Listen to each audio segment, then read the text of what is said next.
Momba antsika menakavana ny fiadanana avy amin'ilay Andriamanitra raintsika sy Jesosy Kristy, tiantsika amin'ny fitiavana tsy mety leva. Amen. Mivavaka sika. Sotranao izay raha eo amin'ity alarobia 4 Martsa 2024 ity, fa mamola amenao aminay indray ny teninao dia nymofinainao anay zany. Dia voky zavatsoa amin'ny teninao ane zay ka azonay koa mampahery ny namanay izay mila zany teninao zany tokoa ity zavatsarotra ty amin'ity zao tontolo zao ty. Dia mienay mandrakariva Jesosy ny teninao fa voninkainy izay mponomponao misaotra Jesosy teny tombanofo. Amen. Ny Jeremia 20 andininy faraika amby folo ka hatramin'ny fahatelo amby folo no anjara mofinaina ho antsika amin'ity andro alarobia ity. Amin'ny anaran'i Jesosy. Kanefa Jesosy nomba toy ny lehilahy mahery matahotra.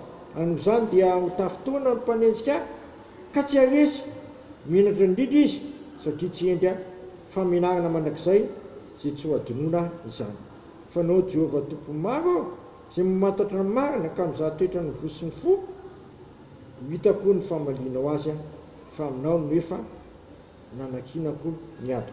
Miraho an Jehovah, midera an Jehovah, fa izy no mamonjy ny fanahin'ny malahelo tamin'ny tana amin'ny mpanao ratsy. Ray masonao manamasitana amin'ny fahamarinana, ny teninao amin'ny fahamarinana. Mizara roa mahavaka tsara avana ty bokin'ny Jeremia 20 andininy faraika amby folo ka hatramin'ny fahatelo amby folo ty. Tapany voalohany fanehoana ny zavatsarotra mahazo ny mpanompon'Andriamanitra. Ny tapany faharoa kosa dia fideranan'Andriamanitra sy fankalazanan'Andriamanitra noho ny asa-pamonjena izay tanterahana amin'ny ory sy malahelo manafaka azy amin'ny mpanao ratsy. Fideranan'Andriamanitra sy fankalazanan'Andriamanitra izay mamonjy ny fanahiny malahelo sy ny ory amin'ny tanany mpanao ratsy. Tsy havilan'Andriamanitra hiady havana ny olona. Efa voalazana teo zany, ny zanako sy ny asa-tanako dia oka didiko ihany. Ka ity Jeremia 20 ity dia lazay mpandinika eto fitarainana nataon'ny Jeremia. Jeremia teo moa dia nasoratra boky anankiray, boky ny fitomanina satria mpaminany milaza alahelo mandrakariva izy, vokany mpaminany betomany izy, vokatr' zany toe-javatra alahelo hitany tsiro zany.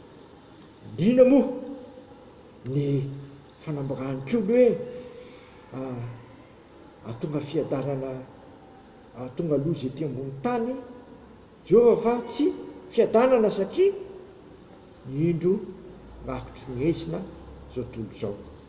Soa ihany fa misy any mpaminany Jeremia izay mpanompon'Andriamanitra tamin'izany izay manaitra sy manaitra anao fa vonona izy hampandresy asy hambandesanao ka tonga anao ombany tahaka ny lehilahy mahery matahotra.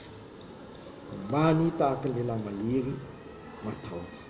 Kanefa na dia zany aza ny zavatra misy teo amin'ny Jeremia dia nitondra ny mangidy sy ny mafy indrindra izy satria misy zany nalatsaka tany anaty lavaka fatsanganon-drano, misy nataony zao nataony ry.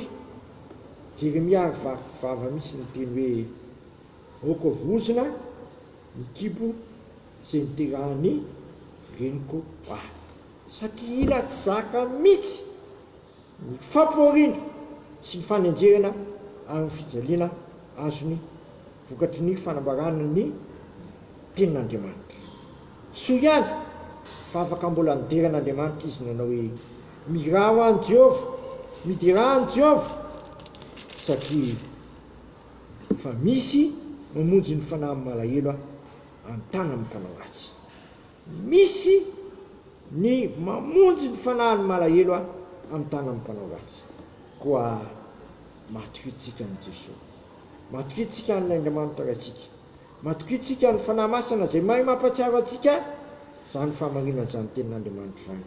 Doka ny fanahy masina ne ampitito zany tenin'Andriamanitra anompontsika ka tonga antsika afantatra indray fa ny tompo dia mamonjy antsika malahelo amin'ny tanany mpanao ratsy ka ombany tahaka ny lalina maherintsika ka tsisy matohatra atsika ary tsisy mahatahotra atsika. Dia ao amiko sy aminao anie zany tenin'Andriamanitra zany satria Jesosy Kristy raha toy tokoa efa niteny aza matahotra ireo ny vitsy fa kisitrako ngay anareo ny fanjakana zay nifonina talohany zao rehetra zao. Dia amin'izany tokoa anie ny fiainako sy ny fiainanao mitohaka amin'ny Jesosy Kristy ny lalana sy famarinana ary fiainana.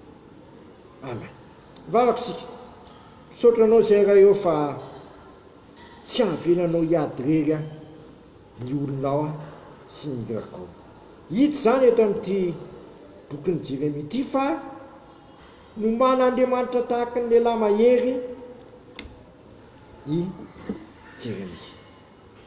Ary tsy havelan'Andriamanitra homenatra koa tsy afa-baraka koa ny anarany satria vitany ny mampandresy amin'ny Jeremia ka natonga ny Jeremia hira sy ankalaza ny Jehova ary indrindrindrina anaitsy nivonjena ny fanahiny amin'ny tanan'ny mpanao ratsy vokatry ny fitiavan'Andriamanitra izay nasehony tao amin'ny Jesosy Kristy zany.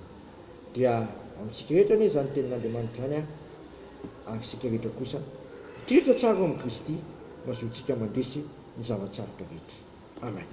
Vavaka sika misaotranao zay raha eo fa ny zanako tokoa dia zavatra rehetra ho an'ny olona rehetra. Izy ilay fiarovana mahagaga ho anay sy le mpanolotsaina ho anay koa nitezy zay hianatra mandrakariva eo anatreny satria akana amin'izy moa zay fa ianao manana teny fiainana manakizay. Dia sitakay ary vavaka hoe ainay zay nan-danitra mamasina enin'aranao mitonga ane ny fanjakanao atao ane sitraponao ity tany tahaka ny an-danitra minaniny anina sahazo anay ka mamilany elokay tahaka na milany zay meloka taminay aiza mitondra anay fakapana fa manafanay amin'ny ratsy fanao fanjakana sy nery amin'ny voninahitra manakizay. Amen. Hitanterahany tompo amintsika anie zao todrano zay tononona amin'ny anarana iray zanakary fanahymasina zao raisoa amin'ny finoana sy fanantenana izany ary fitiavana. Hitanareo anie ny tompo ka miaranareo mampamehapihatra ny tavany aminareo anie ny tompo ka mamindra fo aminareo manandrana ny tavany aminareo anie ny tompo ka manome anareo fiadanana. Matoky izay niantso anareo sady izany nanefa izany. Voninahitra aneo an'Andriamanitra rery ihany amin'ny anaran'ny Ray sy ny Zanaka ary ny fanahy masina. Amen.